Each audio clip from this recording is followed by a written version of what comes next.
Falo ainda sobre o São Paulo tricolor faturando às custas do Palmeiras. Tem bastidores, mercado, finanças e muito mais. Fala aí pessoal, sou Jorge Nicola, bem-vindos a mais um vídeo do canal. Sempre bom ter vocês por aqui, sempre ter tempo. Pedir para deixar like, se inscrever no canal, ativar as notificações. Preciso falar agora sobre o São Paulo, que está fora de competições por conta da eliminação no Campeonato Paulista, mas segue ganhando dinheiro graças ao Palmeiras. Primeira entrada de grana se deu com a semifinal do Paulistão. Você lembra que o jogo único foi disputado no Allianz Parque, certo? O regulamento do Campeonato Paulista previa 50% da bilheteria para cada um dos clubes na oportunidade. Mais de 38 mil pessoas estiveram no estádio Alviverde, gerando uma renda bruta de 5 milhões e 200 mil. Com os descontos sobraram 3 milhões e 700 mil. E dá para dizer que o Palmeiras, ou melhor, que o São Paulo embolsou pouco mais de 1 milhão e 800 mil reais, mesmo valor a que teve direito o Palmeiras. Não bastasse essa grana que veio de ingressos comprados por torcedores palmeirenses, até porque no futebol paulista os clássicos podem ter presença apenas de torcedores do time da casa. O São Paulo também vai ganhar nos próximos dias uma pequena parcela da transferência do Lucas Evangelista do Red Bull Bragantino para o Palmeiras. Evangelista que foi formado na base do Desportivo Brasil, mas também jogou no São Paulo. Ele ficou basicamente 2 anos antes de ser negociado em definitivo com a Udinese. Portanto, dos 4 milhões de euros que o Palmeiras vai pagar ao Red Bull, esse valor equivale a mais ou menos 25 milhões, o São Paulo fica com 1% ou mais ou menos 250 mil reais, somado à bilheteria do clássico, dá para dizer que o Palmeiras desembolsará com Verdão cerca de 2 milhões de reais. Engraçado, antes de trazer o Carpini, o Pesolano estava no radar do São Paulo. Aí a diretoria fala que nunca falou do Pesolano. Rodrigão, talvez eu tenha me expressado mal. Ontem, quando você me perguntou sobre o Pesolano, eu tinha perguntado por uma fonte muito próxima ao Júlio, vou até buscar aqui nas conversas só para explicar o contexto. O que eu quis dizer, estou procurando aqui, peraí. Ó. Perguntei assim, ó. Nome do Pesolano em algum momento foi discutido internamente? O que eu quis dizer é nessa janela, tá? Para esse momento, não conversamos sobre o Pesolano, tá? Não quer dizer que em algum momento isso foi debatido. A questão é para agora, nesse barulho do Zubeldia cair ou não, beleza? Hora de falar sobre o São Paulo. Há um único nome de consenso entre todos os dirigentes do tricolor quando o assunto é técnico: Dorival Júnior. Nem Tite, nem Renato Gaúcho, muito menos Fernando Diniz conseguem agradar a todos como Dorival Júnior, que é aprovado pelo presidente Júlio Casares, pelo departamento de futebol e também pelos diretores que cercam o Casares no Morumbi. Importante contar que a chance de Dorival Júnior voltar ao São Paulo passa muito por uma frustrante participação da seleção brasileira na data FIFA do mês de março. Vou dizer mais, essa é a chance maior de o Dorival cair até a Copa do Mundo. Se o Dorival passar pelos jogos contra a Colômbia em casa e a Argentina fora, a tendência é que ele siga até a Copa do Mundo de 2026. Não haverá grandes desafios na sequência para a seleção brasileira, que não vive uma boa fase, é só a 5ª colocada nas eliminatórias para a Copa com 18 pontos. O Paraguai, por exemplo, que é o 6º, tem 17.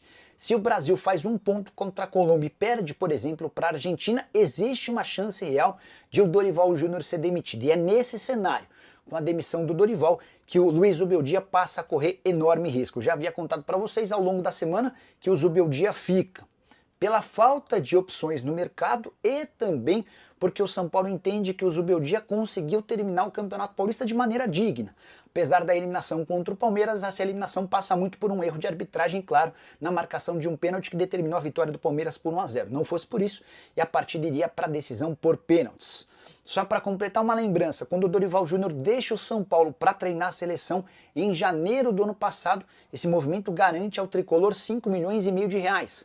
foram 4 milhões e meio da multa, além de mais R$ 1 milhão de compensação a que o São Paulo teve direito, porque foi essa grana investida de R$ 1 milhão para a contratação do Thiago Carpini, que então era técnico do Juventude. Você gostaria do Dorival no São Paulo? Usa o espaço para comentário, só não esquece de deixar like, de se inscrever no canal. Nicola, estão falando muito do São Paulo negociando com o Sampaoli. Você chegou a ver isso em algum lugar? São Paulo, Sampaoli. Cara, sabe um fantasma que eu acho que pode existir de fato para o Zubeldia? O maior fantasma hoje, na minha opinião, não é informação, é uma impressão, é de que o Dorival Júnior pode ser o maior fantasma. E eu explico, né? Se o Dorival tropeçar contra a Argentina e Colômbia, ele deve ser demitido. E aí, desempregado, São Paulo pode ser uma excelente opção, tá? Nicola, quais as chances de o São Paulo trazer o Thiago Mendes ainda esse ano? Fabio, agora na teoria ficou muito mais simples. O contrato do Thiago Mendes com o Al Rayyan termina em junho, ou seja, ele vai estar livre para escolher o futuro. O Thiago e o São Paulo têm um acordo verbal desde o ano passado, mas sempre houve um impeditivo que foi o Al Rayyan, que queria uma compensação financeira. Poderia verificar se a dívida do São Paulo está fora de controle? O humor tá sim, ela anda bem complexa, está batendo quase 900 milhões de reais, embora eu tenha trazido no vídeo de hoje cedo algumas atualizações sobre o FIDIC. O FIDIC pretende captar 220 milhões de reais. O São Paulo captou até aqui 135 milhões. E há uma explicação para a diferença para os 220. Você não consegue captar tudo de uma vez só, você vai aos pouquinhos fazendo essa captação. Então, ter captado 135 milhões até agora é um número super positivo. Desses 135 milhões, o São Paulo conta já ter gastado, quer ver, ó, 31 milhões de reais com quitações de dívidas bancárias. Essas dívidas batiam 281 milhões antes do FIDIC, hoje elas estão na casa dos 239 milhões. O restante foi usado para pagamento de folha salarial, direitos de imagem, tributos, acordos e outras despesas operacionais, tá? Então o FIDIC está ajudando a solucionar um pouquinho dessa dificuldade financeira. Marinéia Ferreira, boa noite, Nicola. Será mesmo que o São Paulo não pensa no Pesolano, caso o Zubeldia caia, sendo que antes do Zubeldia ser contratado, o nome dele foi um dos nomes procurados? É mais uma, fazendo uma lembrança importante, né? Foi o que eu ouvi, né? Arrecada sempre 35 e paga 31 após 4 meses, já tem outros 31 de juros. Pode esquecer, o ano que vem o São Paulo deve 2 bilhões. Anderson, confesso para você que quando tive acesso a esses números, eu também estranhei. Porque se você cria o FIDIC para pagar suas dívidas, e você pega 135 milhões de reais no mercado e destina só 31 milhões para as dívidas bancárias, que são aquelas mais onerosas, na teoria você tinha que destinar os 135.